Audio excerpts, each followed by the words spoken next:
Goodness me, it's been a little while since we've done a Q&A, so we're going to do a Q&A.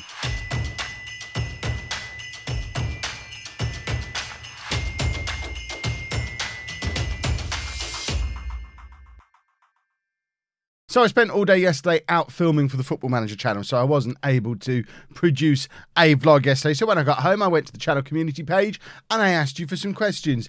And goodness me, did a lot of you ask questions. We did the normal thing over there where I ask you to thumbs up the questions you most want answered. And these were the most thumbs up answers at the time of recording. If you missed out on all of that, then make sure you subscribe to the channel with your notifications on, because then you should see all of the posts that appear on the community page. It's usually where I do this Q&A stuff. And there's obviously lots of you who do see it, because we get lots of questions come in. So let's get into question one, the most liked question that was asked. And it's from Finn Piggy, who says, do you imagine your Christmas arrangements will change as Andy gets older and more independent? And do you think you'll celebrate Christmas in the same way when Andy starts living alone? The thing with our Christmases is they change every year anyway. We have a sort of loose structure of it. The loose structure is we'll go to my dad's at some point over the Christmas Day, Boxing Day period, and we'll have a big meal. We'll exchange gifts, and usually on that day, we'll exchange gifts in the morning. But we don't always necessarily even do Christmas on Christmas morning, because the girls have their mum's house as well, and we rotate Christmas here and Christmas there. Last year we had Christmas Day at this house, so we did everything on Christmas Day. This year they're having Christmas Day with their mum, so we're not actually doing our Christmas Day until Boxing Day. And I think that will be how it works in the future, regardless of where Andy or the girls are living and the level of independence of everybody involved. And I think we'll just find a day over the Christmas period where the five of us can get together, and hope that extended family, my dad, my brother, those kind of people can get involved too. But the primary thing as the kids get older and move on to live their own lives is we'll find a day where the five of us can all get together in the same place, whether it's our house or one of their houses, and we'll exchange gifts and we'll have a meal, and it will be Christmas. And we're already well accustomed to that not having to be on a specific day.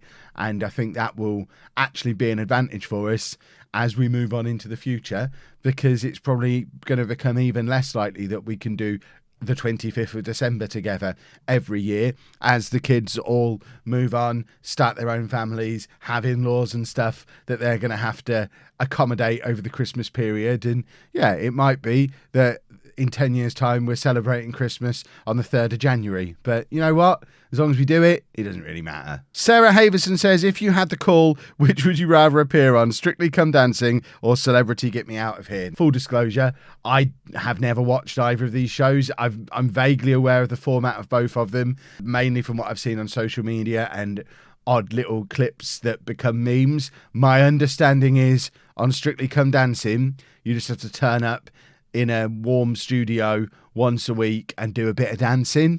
Whereas in I'm a Celebrity Get Me Out of Here, you have to live in a dirty jungle and eat bugs. I think I'd probably do Strictly if the call came. I don't think the call is coming. And obviously, if the money's better for I'm a Celebrity Get Me Out of Here, then I'm only human. I'll go where the money is if they're competing with me for the same year. But yeah, I think I don't like the sound of either of them. But if I had to do one, I'll do the one that is in England and doesn't involve me eating bugs, please. Pollyann Lobben says, what do you do on New Year's Eve? Does Andy stay up and how does he cope? I have ASD and I love your videos. Thank you very much, Pollyann. He tries to stay up. I forget, did he? I think he did make it to midnight last year. We vlog it every year. And again, similar to Christmas Day, it rotates year on year, whether the girls are with us or not. So whether we do like a party or whether it's just me, Anna and Andy just kind of sat around, because if it's just the three of us, Andy doesn't really want to do a party, and me and Anna aren't going to do a party for two. So this year, theoretically, the girls should be with us on New Year's Eve, although obviously this year is a little bit different because Lucy's nearly 18. She turns 18 in January. She's got a boyfriend. She's probably going to want to go out on New Year's Eve. So whether or not Amy comes to us on New Year's Eve or has something planned with her friends as well, I don't know. It might be a little bit different this year. We haven't actually talked about it yet, but traditionally for New Year's Eve, every other year we'll have the five of us, and we'll maybe invite my dad round and my brother and various other people. Shorts Day, I think, has been for New Year's Eve at some point. And we'll just have a little bit of a party, maybe play some SingStar, play some Buzz, general like Switch, Wii type stuff, interactive games, bit of Mario Kart, maybe knock out a few board games, have a bit of a buffet, and then we try and get Andy to stay up for the fireworks. And most years he falls asleep, but it is the one year where we're happy to break the routine, and he's happy to try because he really enjoys fireworks. If he doesn't make it to midnight, we record them and he watches them the next day. So he always watches the fireworks because he's a big fireworks fan. And I'm pretty sure last year he did make it to midnight, and I assume he'll probably try again this year. And whether or not he gets there will depend on probably what time he got up that morning. Like today, for example, he got up at 3 a.m. We did send him back to bed and he then stayed in bed until 8. But sometimes he just gets up and stays up. And I think if he's up at 3 a.m. on New Year's Eve, he's probably not making it through till midnight. But it's similar to the Christmas thing. He's not that bothered about what day or even what time he watches the fireworks. The concept of New Year's is utterly irrelevant to him. But he does know about a week after Christmas, he gets to watch an awesome fireworks display on the London Eye. So he'll want to watch that. Other than that, it's just a normal night. Kim B asks how my autism diagnosis is going. No progress at all it's been over a year now. In fact, I think it was December last year where I decided to actually go to the doctor and get the referral, and they referred me straight off to the specialist. I got a phone call from a specialist in about April, I think it was, saying I'd been referred to the wrong place and they'd sent my referral back to my GP's office. I heard nothing at all. I went in to chase that up over the summer and they said, oh, yeah, we did get that back. Let's refer you again. So they referred me again then, and I've since heard nothing. I'm thinking we're probably approaching the point where I need to chase it again, but then thinking back to last year, I got referred in December and didn't get the initial phone call until like April time. So we're looking at about 4 months. I think it was August. I went in and got re-referred. So fingers crossed, if it's the same kind of time lag, then I should be getting a call again at some point in the next month or so, either telling me I've gone to the wrong place again or telling me what the next steps are going to be. But one thing they did say on the phone to me back in April was, you've been referred to the wrong place. Just so you're aware, if this had have been the right place, my wait is like 18 months, 2 years at the moment anyway. So you're not really missing out on anything by not joining my queue because it's that long. And they did mention that I could pay, I think it was about £1,500 to go private with them and get it done quickly. So I think I'll see how we get on when I get the next step this time. If it turns out I've been sent to the wrong place again, or if it's a super long queue, like I don't want to wait 2 years. I might be tempted next year to pay the money and jump the queue just because I do want to know. But yeah, it's achingly slow progress, unfortunately. JB02 asked, what's the best Christmas as a father, or what's been the best gift I've got for the children? Christmas for us, it kind of varies because kind of my income, our family situation has been very up and down over the years. There have been some Christmases where we've been really disappointed about not being able to get the kids very much at all and felt quite bad about it. And there have been the odd Christmas here and there where we've actually been doing all right for ourselves and we've been able to spoil them a little bit. There was a year, I think it was probably maybe I was 2 years into teaching. So obviously, for those of you who don't know my history, brief history, me and the girl's mum got divorced in, it was like 2010, 2011. I forget when it was exactly. It was a long time ago now. We were pretty comfortable leading up to that point financially. Both had good jobs, but obviously got divorced. Divorce is expensive and you go from 2 incomes down to 1 income. So there were a few rough years there, which then coincided with me being a student as well, which meant I was proper skint for several years. It took a little bit of a while to get out of that after I got into teaching, but a couple of years into teaching, we were pretty comfortable. And we had a year where we were able to get all 3 of the kids tablets. They were whatever the Google tablet was at the time. I forget what they were called. I think it was before the Google Pixel was a thing. It was before, certainly we weren't able to afford iPads for them at that point. They've all got iPads now, but we weren't able to afford iPads at the time. And just the fact that we were able to get them all the same Google tablet, that was probably about like 150 quid at the time. They weren't cheap, but they weren't super expensive. They loved that. The fact we were able to give all 3 of them the same thing, that was awesome. But then obviously we've had a few years more recently where we've been skimped again through our own silly decisions that we've made, like leaving my job, Anna starting uni, trying to rely on YouTube as an income. And we've had a couple of like skinter years. This year though, this year should be a good year.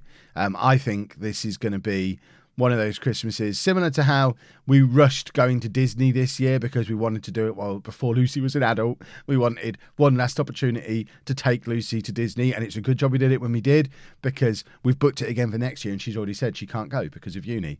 So we were right to rush that, and I think we're kind of doing the same thing this year. It's kind of our last Christmas where the 3 kids are all kids. Just Lucy would probably argue with that. So we're going a little bit over the top and spoiling them a little bit again this year and breaking our budgets that we've used in previous years. And I think this year is going to be an absolutely awesome Christmas, and I'm very excited. Kirsty Winter asks, how do you get Andy around the idea of making a list of things he'd like for Christmas? Does he do it, or do we just guess? He certainly doesn't make a list. He's not really able to want multiple things at the same time. So we spend a lot of time throughout the year trying to gauge things that he shows an interest in. If he likes the look of something like the Family Fortunes board game we're getting him, he first noticed that in B&M over the summer, and immediately, mental note, he likes to look at that, and it's a program he watches on Challenge a lot. So we knew then that was something that we'd just keep reminding him existed. Every time we're near a B&M, take him in, have a look at the game. We bought it ages ago, and it's just sat in our bedroom, and we've kind of built up the excitement for that and got him to the point where he remembers that he wants it. With the Switch, we were trying to get him to want a Switch back on his birthday, because that was a situation where he didn't show any interest in it, but we knew if he just gave it a chance, he would want it. So we then were trying to build up excitement for it and get him to ask for it and make him want it. And we failed for his birthday. He just wasn't interested and just kept saying no. So we moved it back, and now we're at the point for Christmas where he does really want a Switch. So we've managed to get him wanting 2 things, and that's pretty good for us. Pretty good for Andy, wanting 2 different things. He usually only wants one thing for Christmas and ignores everything else. We will get him little bits of presents as well. He'll get his pajamas that he always gets, and he likes pajamas, so he'll enjoy them and wear them. And they might be like typical Christmas stuff, the odd book and thing here and there, but mainly any other presents that we're getting him are tied into his main present, his Switch. So we'll get him a few games, we'll get him a case to put it in, that kind of thing. But I think anything outside of that, we'll no doubt try, because we always do, and we always feel guilty when the girls have a bigger pile than Andy. So even though, and it's such a silly thing, because he doesn't care how many presents he gets as long as he gets the thing that he wants. So it is an absolute waste of money to buy him extra stuff to make sure they have equal amounts, but we do it every year anyway, and we probably will this year. But the only things he actually wants are the board game and the Switch. So I suspect anything that we do get him on top of that, firstly, we've already bought most of it. Firstly, it's fairly low price stuff that we're taking a risk he might decide he likes it. We have to keep trying him with surprise presents, but the only thing he's really going to want and enjoy, I suspect, is going to be that board game, which he won't play with us. He'll just like to have it, and it talks, and he'll press the button and drive us all mad by pressing the button on it. But we'll never actually play that game, I suspect. And the Switch will be the thing that he uses the most and gets the most out of. Hingston 101 asks, does Andy use any communication aids? If he does, then what ones? He doesn't really need to. His communication, although he doesn't communicate a lot, he is able to communicate all of his needs and wants. He's even started in the last 6 months or so using full sentences for certain things. For example, when he wants toast in the mornings, he used to just go, toast, whereas now he'll say, can I have some toast, please, mummy? So he's starting to work in sentences as well, which is an awesome. School have been doing great work with that with him this year. One of their big focuses this year is getting him to talk in sentences, because he does have the communication skills. The issue with Andy is if he doesn't see the purpose in the communication, he just doesn't bother doing it. So unless there's something that he wants or something that he needs, he won't communicate it with us. So communication aids, we've looked at stuff. He had there was an app that was suggested to us on the iPad where he could touch different facial expressions to show whether he was happy or sad or in pain. But it was utterly useless for us and for Andy, because he can tell us if he's happy and he's sad or he's in pain. It's what we would love is something that allows him to have a conversation about what he did at school today.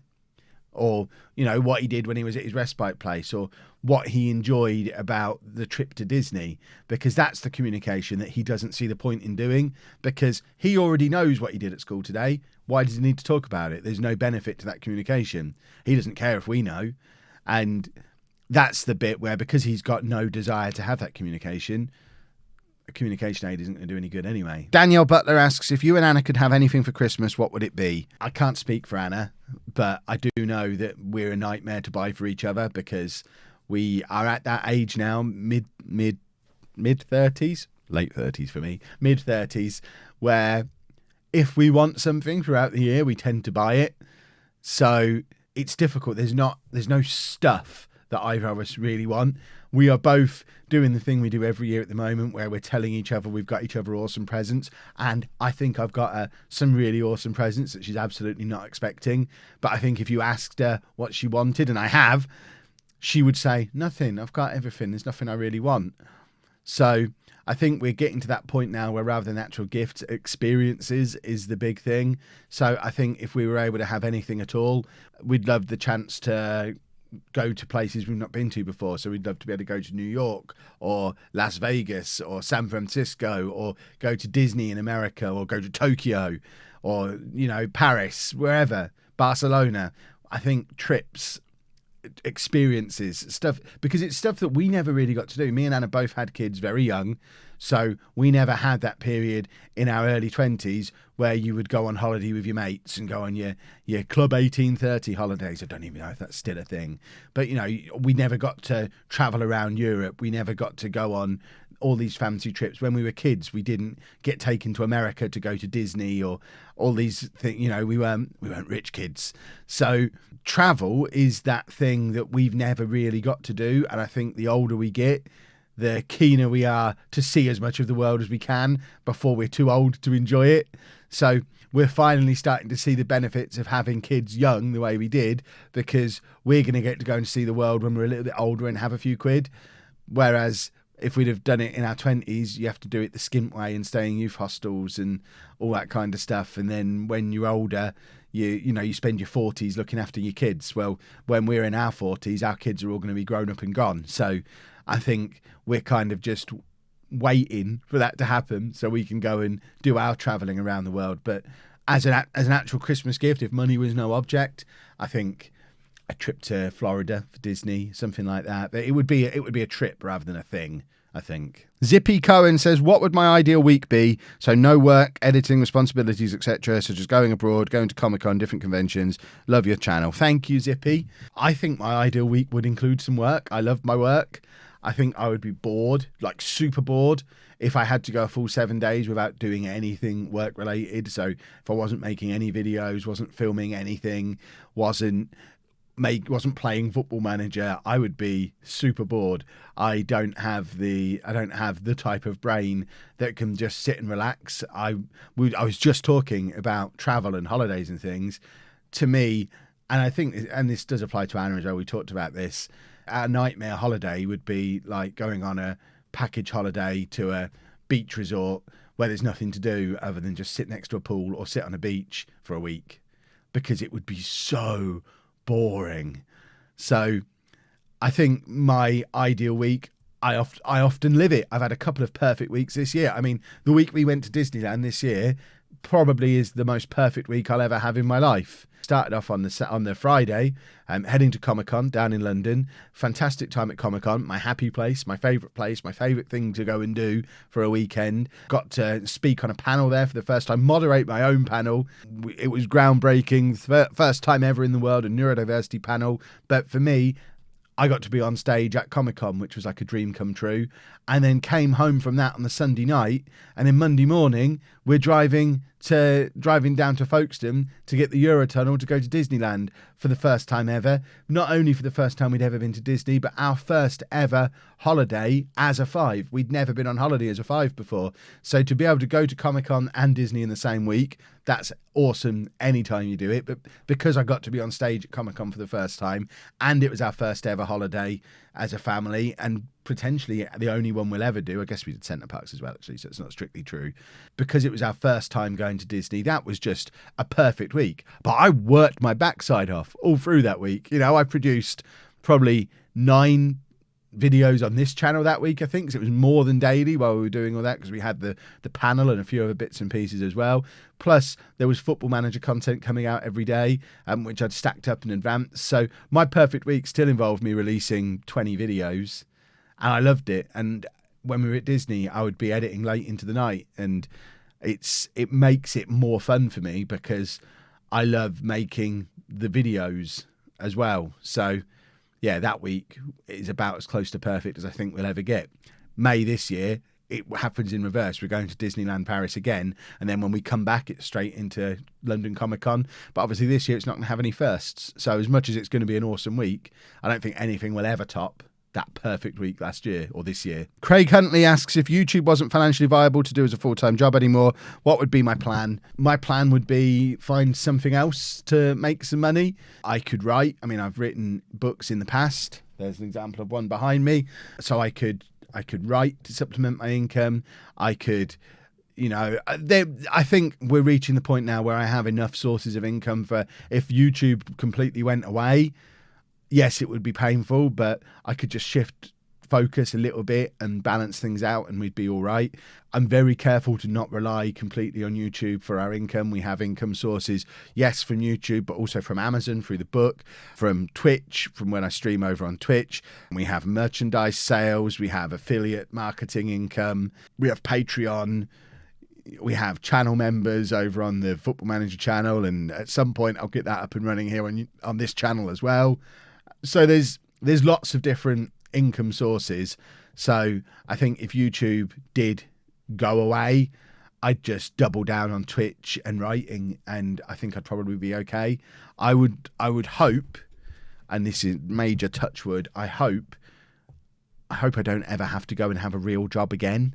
I know that's a crazy thing for somebody to say, because I fully acknowledge YouTube won't last forever, but I think I've picked up enough just general entrepreneurial skill over the last couple of years where even when YouTube goes away, I'd like to think my ear will be close enough to the ground to be able to pivot into whatever is new and comes along to replace it. So yeah, that's kind of the plan. Plus, there's more business opportunity stuff offline that I'm looking to explore in the next couple of years as well. My goal at the moment is to start to build up a little bit of a pot of cash to explore some business opportunities outside of YouTube as well. So I think if YouTube can last for another 3 years and we can carry on growing during that 3 years, I think 3 years time we'll probably be at the point where we've got other stuff, other plates spinning anyway, to the point where YouTube can go back to being a hobby again. Don't panic. That isn't me saying I'm going to stop YouTube within 3 years, because I don't expect to. I love doing it. I did it for several years every day when I was working full-time as a teacher. I did it for over a year before I earned a penny out of it. I won't stop making YouTube videos, even if it stops being my job. But I would like to get to the point where it's not my job, where it becomes just something I do for fun again, but without having to go and do a regular 9 to 5 instead. It's confusing without like spilling everything about what my plans are, which I don't want to do. I'm not panicking about the prospect of YouTube going away. Nemo says, do you have any revision or motivation apps or tips? I'm in year 11 and need some help with motivation. Allow me. We just mentioned it. I'll mention it again. This is the book that I wrote, The Lazy Student's Revision Guide. It's available on Amazon. It's regularly been a bestseller on the Amazon education section for the last, when did I even write this? 4 or 5 years ago now. Copyright 2015. So yeah, this is a book that I wrote specifically for study hacks for exam success without the stress, full of motivational tips, full of revision techniques and tips and ways to get through exam periods. It was written specifically with Year 11 GCSE students in mind. That being said, it works just as well for A-level, for degree level. If you have exams that you've got coming up, I would recommend it, because I think it's probably still the best thing I've ever created. So check it out. It's on Amazon. The link will be down in the description below. And yeah, that all my tips are in there. I don't think it counts as a plug because they asked. Right, we're going to quick fire these last couple of questions because I've already talked for far longer than I planned to. Colleen Caddick says, do we have the same routine at Christmas? Yes, pretty much, other than the fact we go to my dad's in the afternoon rather than the evening, which we would do on a Sunday every now and again at the moment. But yeah, breakfast, lunch, dinner happens at the same time. Wake up, bedtime happens at the same time. We stay as close to normal routines as we possibly can. Master Creative One says, what does Andy eat on Christmas Day? He'll eat his normal food. So he'll have toast for breakfast. He'll have crisps in between his meals. For lunch and dinner, he'll have fish fingers and waffles and Yorkshire puddings. And he might have a little bit of chocolate here and there. It's just a normal day for Andy. And Floor says, where do we think we'll all be in 5 years' time? Floor, I have no idea. If I look back 5 years from here, I hadn't even started YouTube. So it's impossible to say. Who knows? Hopefully having fun and loving what I'm doing like I am at the moment. And I'll consider that a success. And I would hope for the same thing for everyone else in the family as well. It's too far in advance to even be able to have a guess. But we are going to end things there on this Q&A. Hopefully you have enjoyed it. If you have any more questions, feel free to pop them down in the comments section below. And we'll, if we get loads, we could do another one of these fairly soon. I know it's been a while since the last one. I don't want to do them too often, but I think they are fun as and when they happen. So hopefully you have enjoyed it. If you have, please make sure you leave a nice big thumbs up on there for me. Subscribe to the channel for the remainder of Vlogmas and all the other stuff we've got planned as well. And thank you very much for watching.